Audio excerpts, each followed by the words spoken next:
Hey, what's up guys? Kyle with another YouTube video, and I got a Kindred Lethal Temple game. I'm gonna look over this game, this style. Let me know how you guys feel about it, going over the game like this. But we're gonna go over like very specific things as the game. I mean, we won the game pretty easily, but just to like go over like when you should be going lethal tempo, and especially if you want to go very hard scaling runes like Bloodline, because I have lethal tempo triumph. And I took Bloodline cut down. I like taking Bloodline a lot, especially when I know I'm going to be stacking attack speed. In this type of game, I know I'm going to prioritize Wits Ends because like they're champions, they're top side. And maybe even potentially by cracking this game, just because I have good frontline, I have sustain from a Soraka, and the cracking damage, like I can kill everyone. So I can do like cracking Wits End this game. I can do cracking Tropper's Wits End, I can do cracking Cleaver Wits End. Cleaver's not bad here. I do have like other sources of 80 damage, so I can be kind of a utility kind of Kindred in a way. So these are like the games where I like going lethal tempo on this champion, and it's a very good game. I love playing with Zach. I mean, Zachman is very OP to play with as Kindred, as he's very good at healing, very good at engaging, very good setup, gank setup. So it's very nice. In this matchup, usually you want to either make sure you're clearing and not dropping camps versus her, or you play to clear, or you play to invade. I mean, yeah, we're poking this guy out, so my mid laner has a bit of a HP advantage. So this is what I do every game. I walk through this bush and I just W it on both sides. But either way, invading is not bad in this matchup because you are very strong level 2. Kindred is very strong level 2, decently strong level 3. Level 1 it's like kind of mid because you don't have both points in Q and W. But when you have both Q and W and you have red buff, I mean, you're very, very OP. And we're just doing red buff here. And our ball is fighting right now, so it looks pretty losing. Looks like they're dead. Also, this game rank is like around GM, I think, or so. Maybe it's like high master, but it's like GM master because these are early season games, so you're not gonna get super high elo games that consistently, unless you like get the queues in North America, which sucks. And we clear the Kha'zix like this. We're doing the Raptors, and we're just doing a full clear. And it looks like Diana is pathing towards top side because the Raptor camp is down. So we just have to ping our GP when we're on our bot side camps. And you're probably thinking like, can you invade here, Kaido, if you have double lane pro and like he's pathing top? You can if you want. It's just that I don't have a ward to play the invade, and also actually yeah, that's it, bro. Honestly, I mean, you can invade if you want. It's up to you. I probably couldn't invade this game. It looks like I'm just like default full clearing a lot of my games right now. Here I'm trying to see if I can kill ball lane because they're overextending. Looks like they have it warded, so I waste some time. I waste like 10 seconds.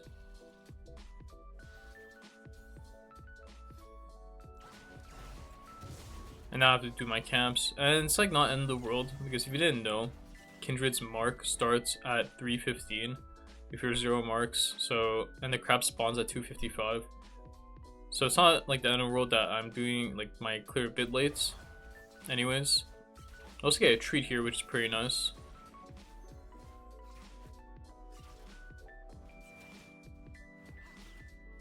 Now we're just doing our wolves. We're leveling up our camps first before we do our blue buff, as it's more important. I mean, like, we're gonna be clearing these a lot more than our buffs.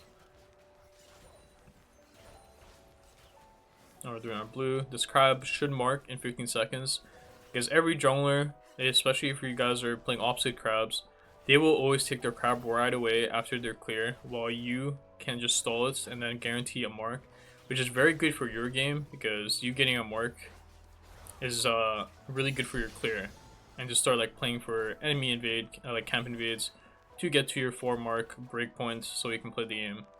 And here my mid laner is pinging that he wants me to gank mid, and yeah, I think it's a good gank, but I need to get this crab. It's very important for my game. And now I look to go mid. Dana can be around here because he started Raptors, so he's trying to do a 1.5 clear. Trying to see if I can gank when Zach's E is up, because Nivea's going to play for the cannon here. And Nivea walks up too far. I have to flash the Q here probably if we really want to play this. and then we kill. And we survived a decent amount of time for Zach to potentially get a double kill here. And he gets a double kill. It's pretty good. When your tank gets ahead and your gauge champ gets ahead, it's not that bad for Kindred because now you can, play with them more, and then just play for more marks. And we're at 2 marks now, and right now, I'm pretty sure he did Raptor, so that means his Gromp will spawn. But most likely the 3rd mark we're gonna play for will be the next crab spawn, unless we plan to mark Anivia here. The best person to mark here is always gonna be Anivia because it's like the most gankable lane. Usually you want to mark the person who's gankable. Unless you're trying to play mind games where like, let's say enemy top lane is playing too aggressive. And he kind of has an idea, like usually like laners should have an idea where jungle is pathing. Just based off like information. Like their own jungler should give information too. Let's say he should kind of know like I started topside, right? Then if I mark like him, right, he cannot play as aggressive anymore, right? Because potentially I can come. Maybe he just stands his ground and maybe his jungler is hovering him or he has a ward. So that's like another way to kind of use your mark system.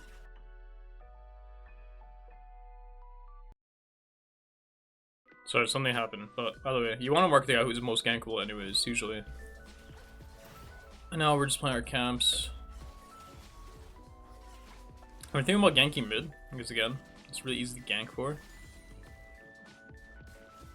He also hit 6 here. Flashes. So here, when you're ganking this, I kind of like play pretty bad for my like standards. The only way you can really die here is if you get hit by a Nivea Q and then Dana, Qs and just sticks onto you, basically. So you need to like be ready to dodge her Nivea Q. This one kind of blows that I got hit like, by the tip of like Dana Q. But here, yeah, you see, we got hit by everything, so now, like, yeah, we're just gonna die. But it shouldn't be, like, pretty much a 1 for 0. It shouldn't, like, I shouldn't be dying here. Like, the result shouldn't be me dying. Should have been just a free kill, because I can just let my Zac, kill the guy, right? It's, like, he doesn't need, like, here, like, I should have a good, like, an idea, like, oh, maybe Dana can be bot side. Because, like, why is this guy flashing and clicking down here, right? So I should just like right here, you should just like escalate and just do nothing and wait. Because you have all your abilities up, and if they focus Zac, you kill them. And if they are like holding their stuff, then like Zac's just gonna kill. Like Zac's gonna kill them like no matter what. And if they focus Zac, you kill them. Like it's simple as that. It's like all I have to do is just nothing, And it's gonna be easily like a play for a Gromp mark. Because if I just didn't die here and we played it, I could just run here and then. Yeah, you can keep playing. Because potentially Dana could die too, right? If I don't, like, randomly die. Now we're just doing our camps. And I'm probably looking to do Drake here. Because Dana's topside. So we're just going to do Dragon, even though red buff is up. When you do this kind of thing where, like, you have one camp up topside. It's okay to drop one camp. It's not the end of the world. Because you do get a Dragon pretty early into the game. When you take Dragon between the 5 to 8 minute mark. That's like, you can stack Dragons and play for a drag win con. But when you get dragged like, after that kind of point, it's like it's kind of late into the game already. Like people are already gonna start grouping because if you do drag pretty early, that means you most likely can get 2 Drakes before like the mid game really starts. Where like their dual lanes probably mid game or mid lane, and like playing the game and like it's harder for you to do stuff on your own. So yeah, here we play for a camp. Oh, I think my Zac was standing here because Anivia was playing to defend, and Zac was seeing like if Anivia actually walks up too far, he just dies for free rights. But he ends up not going for it. And here, I think we got pretty lucky that we got this play off because Dana literally sees us on vision, walking to this place. So like I don't know like why he even like I knew like this camp is mine. Like I said, like only 1 max 2 camps should be taken away from me if I do a quick little invade. And I don't think his red's up because he cleared down.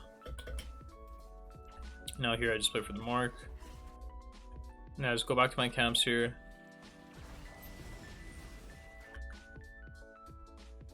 So here, why do I go straight for grubs instead of doing my clear? Because Kindred kills grubs pretty fast. Especially on 4 marks, I actually do a lot of damage. So I'm just planning to take one and get out. But I think it's stolen. But here, playing for 1 is not bad because of how fast you do it. Yeah, that actually just sucks. It is what it is. But, you know, we play for the fight afterwards. I wait for my Straka, get a heal. I don't have a CD, so I can't really go over the wall if I really wanted to. You get that. You see, okay, one thing I want to, like, playing around your W is very OP. The better you get at it, the better you'll get the champion, pretty much. Like, most people won't use their W, they won't maximize their W usage. If you notice here, the way I clicked, I'm still in my W, because I want to get one more charge of my Q. Because right now, my range, like, when you play this champion enough, especially that you A-click, if you A-click a lot, A-clicking is, like, it shows your champion's range. Like, you will have a good, like, an idea and know your champion's range at all the mark breakpoints. Like 575, 600, you know, like all the breakpoints you will know. So the better you get at using this and getting more Q resets, the crazier your team fights will be, and like, I mean, the better you can play them, and like, you can actually get a lot more. And most people won't play it that well, like using the W. And I think it really makes a difference between good and bad Kindred player. The better you use like your W and your ults really makes the biggest difference. And now we base here, we have Kraken Slayer. So usually you want to base. And now we're just running straight bots. Have to end up flashing for the kill, it is what it is. See here, like I know like 4 marks is that range, so you can see here, look.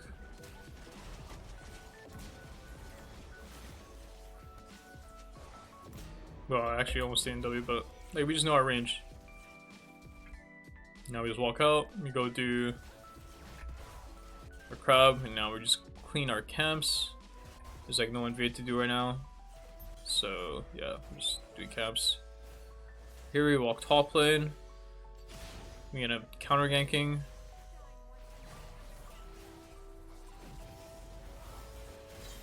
Wow. Wow. I just leashed away for him and probably looked to recall.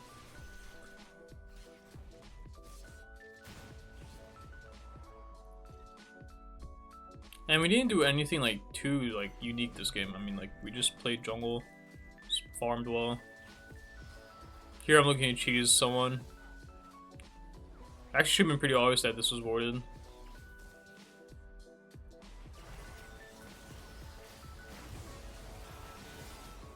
Sucks. If I didn't hit by that Q, I think potentially I can kill the Nivea. But it is what it is. And now we're going with Sun. Even though we have Jack of all trades, like we will still get all the stacks, whether no matter which build we go, on hit or crits.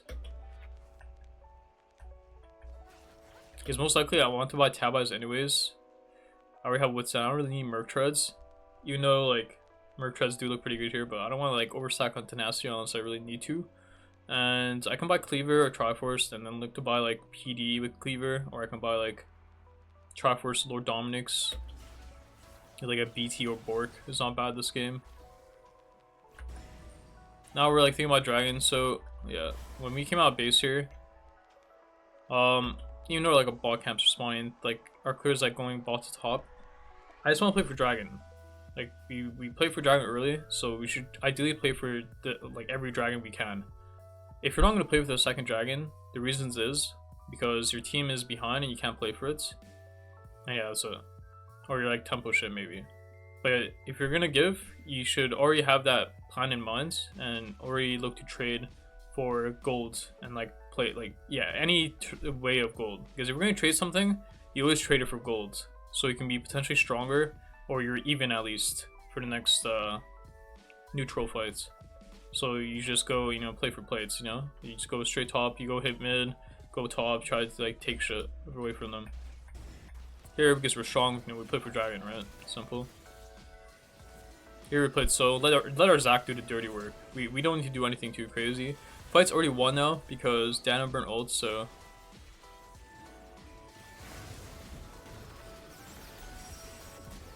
yeah, we just wait for the fights.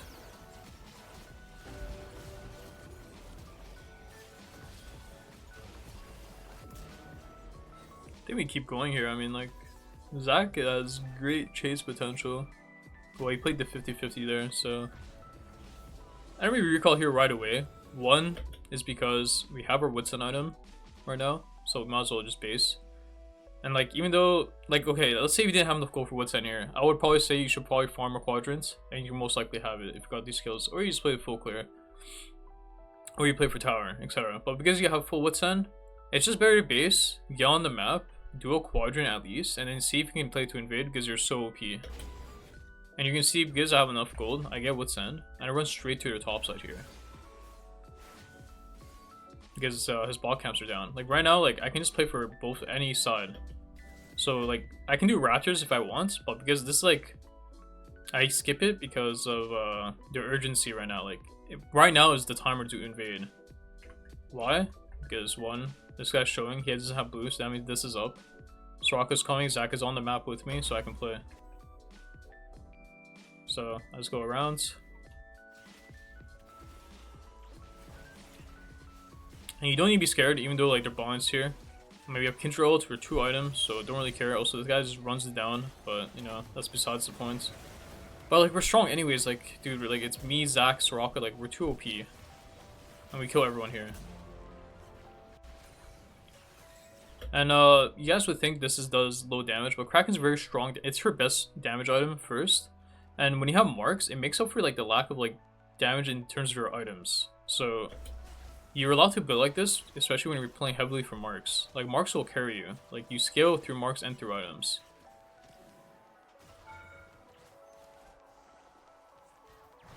This guy got jumped from behind.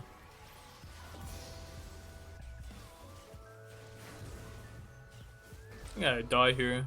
I'm pretty sure I overplayed because I got bored. Okay, so here, you actually can kill everyone here. So here I should have already have been able to E, and you should not use your W unless you have a way to ward this bush, because you can't kill this guy in this time frame, right? I mean, he's too healthy, so you need a way to be able to hit this guy in the bush without like face going into it. So if you do want to face go into it, then like you must make sure that this doesn't happen where like you ult too early, because if this guy is dead and you ult, it's completely fine because now you can start hitting this guy. But because this guy was already low and you ulted, now you have to hit this guy, but then you also have to kill this guy coming out ult, or like kill this guy. But it's like too many targets to kill for like this early in the game. But let's say if Dana was dead, like you can easily kill these guys, the Lucian and Yumi. And slight throw. Here we just walk out base, we're rocking bot. We're buying Unital third. I mean, I don't really suggest you do this. I mean, it's probably because I'm planning to go like Mortal Reminder anyways. You can buy Mortal here third, is really good. You can buy Cleaver here, is really good. I mean, usually if this game was closer, I would always buy Mortal Reminder here.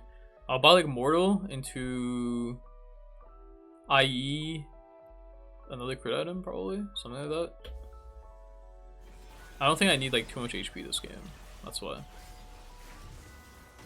This guy's dead, and yeah, the game's just over. Like, I mean,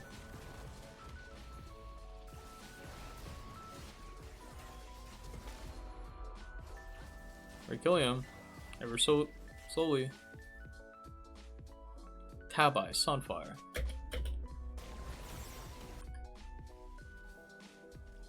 How insane is it to play with Engage? Actually, it's like too broken. Agreed or agreed? And yeah, the game's just over. You can do a build like this if you want to have some fun. It's not bad because like you're playing off lethal tempo anyways and your marks to scale. So you can go like Unital, Mortal, IE if you want, and then sell your boots later on for like PD or Rapidfire. Probably should sell like Witsen. I don't know. You probably sell Kraken for like BT late game. That's how you like min max this build. But yeah, my game's pretty much over. If you guys enjoyed this video, let me know down in the comments below. And yeah, more content to come.